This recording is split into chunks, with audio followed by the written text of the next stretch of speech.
Hello दोस्तों, जय माता दी। मेरे चैनल में बंदन अभिनंदन है। नवरात्रि हार्दिक शुभकामना दोस्तों।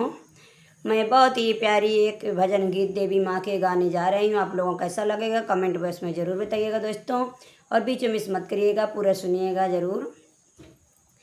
माइया का देखे तय मांगने होइगा जियारा, माइया का देखे तय मांगने होइगा जियारा, माइया का देखे तय मांगने होइगा जियारा।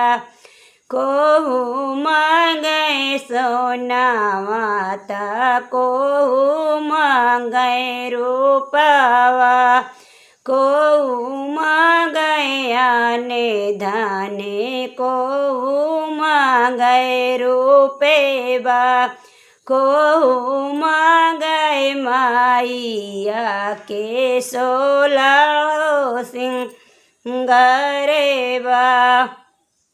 को मांगे आने धाने, को मांगे सोनेवा, को मांगे माइया के सोलह सिंगारेवा।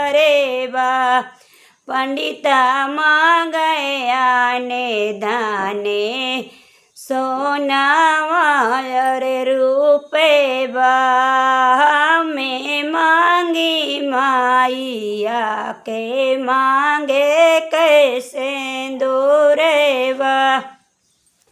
पंडिता मांगे आने धाने, माइया के सोनेवा, हमें मांगी मोरी मैया मांगे कैसे दूरेवा। हम मांगी मोरी मैया मांगे कैसे दूरेवा। मैया का देखे तय मांगने होइगा जियारा, मैया का देखे तय मांगने होइगा जियारा। को मांगे अनधन सोनवा, को मांगे रूपेवा, को मांगे माइया के सो एक सिंगारेवा, को मांगे मैया के सोल हो सिंगारेवा। पंडिता मांगे अनधन सोनवा, पंडा मांगे रूपेवा, हम मांगी मोरे मैया माथे काए बेंदिया।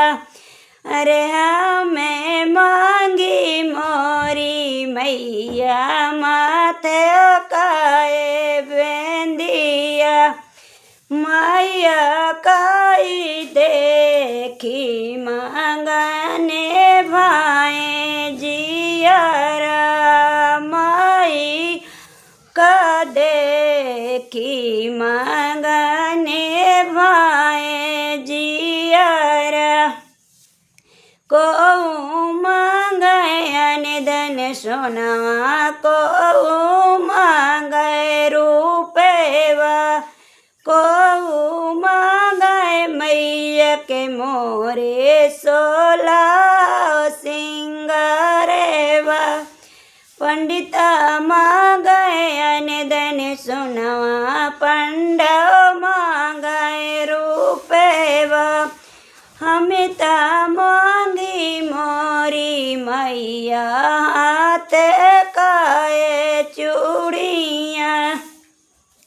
हमें मांगी मोरी मैया हाथ काए चूड़िया।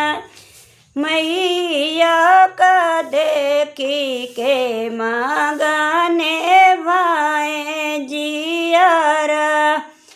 मैया की मोरे मांगने भाए जियार को मांगे अनिदन सुनवा को मांगे पवा को मांगे मोरी मैया सोला सिंगारे पंडिता मांगे अनिदन सुनवा पंडा मांगे रूपवा मांगी मोरी मैया पाँव के महावर। एक बार बोलो दोस्तों जय माता दी। देखिए मेरा गला कभी कभी फंसने लगता है दोस्तों। आप लोग मेरी भजन गीत सुनिएगा और कैसे लगेगा कमेंट में ज़रूर बताइएगा।